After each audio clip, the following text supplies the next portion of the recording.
After two very enjoyable dinners in the stylish space of Bele on previous trips, I decided to spend my last night in Milan on this trip there again. It was a Saturday night, and it was good to see that the restaurant was full. Some other very deserving places in Milan I'd been to hadn't been as full as I was used to, a lingering effect of the pandemic. There was a new maître I noticed, who has the melodious name of Dionigi di Cicciolo. Like his predecessor Sergio's Bizzarra, he was an extremely attentive host. The attractive menu designs were also new. Most importantly, however, no change in the kitchen. Giuliana Ferrara is still the chef. A glass of a very likable, organically produced Franciacorta Brut from the Elisabetta Abrani winery just south of Lago di Seo, made from 70% Chardonnay and 30% Pinot Noir, started me off. I savored this while I had some selections from the bread basket and awaited my antipasto, having chosen my dinner courses unusually fast. The antipasto? Barely blanched prawns, along with fried green tomatoes, resting on a slightly spicy green tomato compote, along with 4 very generous dollops of paprika-flavored mayonnaise. As always with Chef Ferrara's creations, it was simple and subtle and refined all at the same time. And perfect seafood combined with perfect technique meant the prawns were juicier than one would think possible. A rosé was deemed the right accompaniment for what was up next.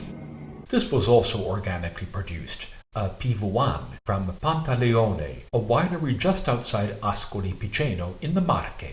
They're a small producer which belongs to FIVI, the Italian Federation of Independent Winemakers. These producers use only the grapes they grow, and harvest, vinify, and bottle their wines in their own cellars.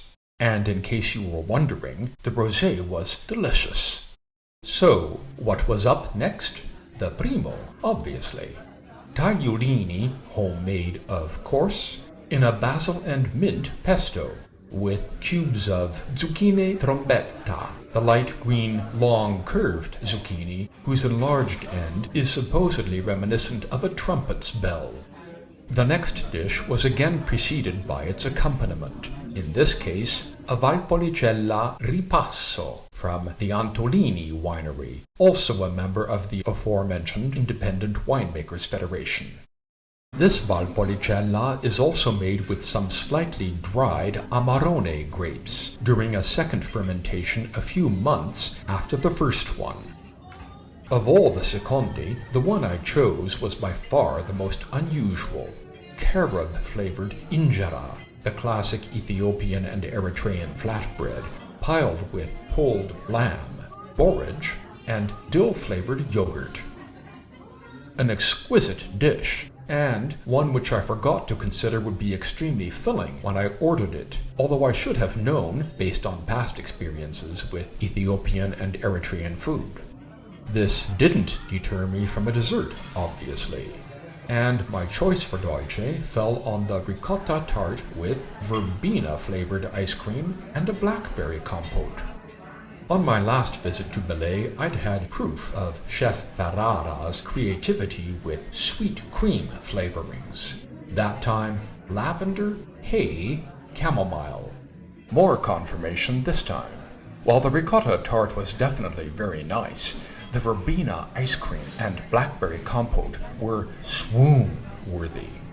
Rather than accompany it with a dessert wine, the maître recommended I follow it with a digestivo, in this case an Amaro del Ciclista. This is made in the province of Modena. According to the maker's website, the principal aromatics are licorice, rhubarb, juniper, yarrow, quina, and gentian. After I'd finished my dessert, I sipped this as a celebratory conclusion to a brilliant final dinner on this trip. The next day, I got my usual selection of ganache at Guido Gobino for myself and friends back in Vienna before heading out to Linate Airport. While one never knows what may come up or come out of nowhere in the future, the current plan would be to share the culinary experiences of my next trip to Milan sometime as of the second half of October 2022. So, in the meantime, ciao, and I hope you'll join me then.